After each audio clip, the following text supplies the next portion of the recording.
I'm honestly afraid to get out of the car. Lieutenant Nazario's voice quivered as he faced the barrels of two police officers' guns. These words, spoken by a man who had faced combat, reveal the terrifying reality of being black in America. As we reflect on this real-life story, subscribe and don't forget to turn on the notification bell for more daily stories that need to be heard. Hit that subscribe button and let us know in the comments where you're watching from. We'd love to hear from you. In the next few minutes, you'll witness a confrontation that shook a nation and forced us to question the very foundations of our justice system. Are you ready to see the world through Lieutenant Nazario's eyes? The sun had set on a crisp December evening as Lieutenant Caron Nazario's SUV cruised down the quiet streets of Windsor, Virginia. The air was thick with an unsettling stillness, broken only by the soft hum of his engine.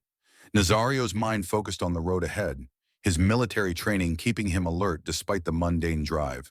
Suddenly, a flash of blue light in his rearview mirror shattered the peaceful night. Nazario's heart skipped a beat as he quickly assessed the situation. In a split second, he made a decision that would alter the course of the evening and his life. Instead of immediately pulling over, he activated his turn signal and began searching for a well-lit area. As the police cruiser drew closer, Nazario's palms grew clammy against the steering wheel. His eyes darted from the rearview mirror to the road ahead, scanning for a safe place to stop. The weight of his choice pressed heavily on his chest, each passing moment filled with a growing sense of dread. Nazario guided his SUV towards a brightly lit gas station just ahead. The neon signs cast an eerie glow across his face as he pulled into the lot. He couldn't shake the feeling that something was wrong. The air in the vehicle grew thick with tension, making it difficult to breathe. As he brought his SUV to a stop under the harsh fluorescent lights, Nazario's heart pounded loudly in his ears. The seconds stretched into what felt like hours as he waited for the officers to approach. Little did he know, his decision to seek a well-lit area had already escalated the officers' suspicions. The relative quiet of the night was suddenly shattered by the screeching of tires as two police cruisers came to an abrupt halt behind Nazario's vehicle. The air crackled with tension, heavy with the weight of unspoken accusations and fear. Nazario's eyes widened as he watched the officers emerge from their vehicles, their hands hovering dangerously close to their holsters. In that moment, as the gravity of the situation settled over him like a suffocating blanket, Nazario realized that this routine traffic stop had become something far more dangerous. His training urged him to remain calm, but the primal fear coursing through his veins threatened to override years of discipline. As the officers approached, their faces set in grim determination, Nazario took a deep breath and they steeled himself for what was to come. The night air, once crisp and refreshing, now felt oppressive and thick with foreboding. The simple act of driving home had transformed into a nightmare scenario, one that would test Nazario's resolve and challenge everything he thought he knew about justice and safety in the country he had sworn to protect. At that moment, two worlds collided, the disciplined realm of military protocol and the unpredictable arena of civilian law enforcement. As Officer Daniel Crocker approached the SUV with tinted windows, his hand instinctively moved toward his holster. The crisp night air carried an electric tension, thick with unspoken accusations and fear. "Get out of the car now!" Crocker's sharp command pierced the night. Inside the vehicle, Lieutenant Caron Nazario's heart raced, adrenaline surging through his veins. "I'm honestly afraid to get out." Nazario's voice wavered, a stark contrast to his usual confident demeanor. His words hung in the air, heavy with the weight of countless similar encounters that had ended in tragedy. Officer Joe Gutierrez's face contorted with anger, his patience wearing thin. "Yeah, you should be," he barked, his tone laced with a menacing undercurrent that sent a chill down Nazario's spine. As the situation escalated, Nazario's fingers gripped the steering wheel tightly, knuckles white with tension as he searched for a way to de-escalate the confrontation. "What's going on?" Nazario asked, his voice steady despite the fear coursing through him. He clung to the military's emphasis on clear communication, hoping to bridge the gap between his world of order and discipline and the chaos unfolding outside his vehicle. But his attempts at dialogue seemed to fall on deaf ears as the officers' voices grew louder, their commands becoming more insistent with each passing moment. The stark contrast between Nazario's measured responses and the officer's aggressive tactics highlighted the collision of two vastly different approaches to high-stress situations. As the lieutenant struggled to maintain his composure, he couldn't help but wonder how his battlefield discipline would fare against the unpredictable chaos of this civilian confrontation. With each passing second, the situation spiraled further out of control. Nazario's eyes darted between the two officers, their faces set in grim determination. In that moment, he felt the weight of two worlds pressing down on him: the structured, disciplined military life he knew, and the chaotic, unpredictable civilian world he now found himself trapped in. The gas station's harsh fluorescent lights cast an eerie glow over the scene, throwing long shadows that seemed to dance with malevolent intent.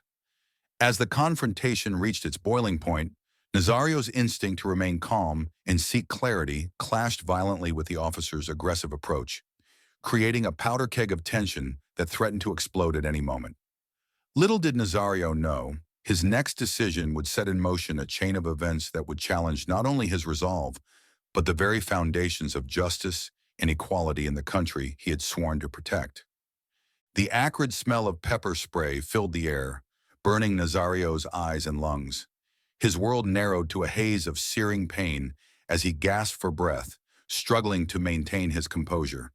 Through streaming eyes, he could barely make out the blurred figures of the officers, their voices distorted and muffled. "Get out of the car now!" Officer Crocker's command pierced through the fog of agony. Nazario's hands trembled as he fumbled with his seatbelt, his fingers clumsy and uncooperative. The conflicting orders from both officers only added to his confusion, their shouts overlapping in a cacophony of aggression. As Nazario finally managed to exit the vehicle, his legs wobbling beneath him, Officer Gutierrez's chilling words cut through the chaos. "You're fixin' to ride the lightning, son." The threat hung in the air, heavy with menace, sending a shiver down Nazario's spine despite the burning in his eyes and throat. Disoriented and in pain, Nazario found himself forced to the ground, the rough asphalt scraping against his cheek. As he fell, something clattered to the pavement beside him, his military ID. The small object seemed inconsequential amidst the turmoil, but its presence would soon alter the course of the confrontation. One of the officers bent to retrieve the fallen ID, his brow furrowing as he examined it closely. A tense silence fell over the scene, broken only by Nazario's labored breathing and the distant hum of the gas station's fluorescent lights. The air crackled with unspoken tension as the implications of their actions began to sink in. He's a lieutenant," the officer muttered, his voice tinged with disbelief. The revelation sent a ripple of shock through both men, their aggressive postures faltering for a moment. They exchanged quick, uneasy glances, the weight of their mistake settling heavily upon their shoulders. The officer's demeanor shifted subtly as the reality of the situation dawned on them. Their earlier bravado began to crumble, replaced by a growing sense of unease. Nazario, still on the ground, could sense the change in the atmosphere. The officers' voices, once loud and commanding, now carried a note of uncertainty. As the night air crackled with tension, Nazario's mind raced. He couldn't help but wonder how this revelation would affect the outcome of this nightmare. Would his status as a military officer make a difference?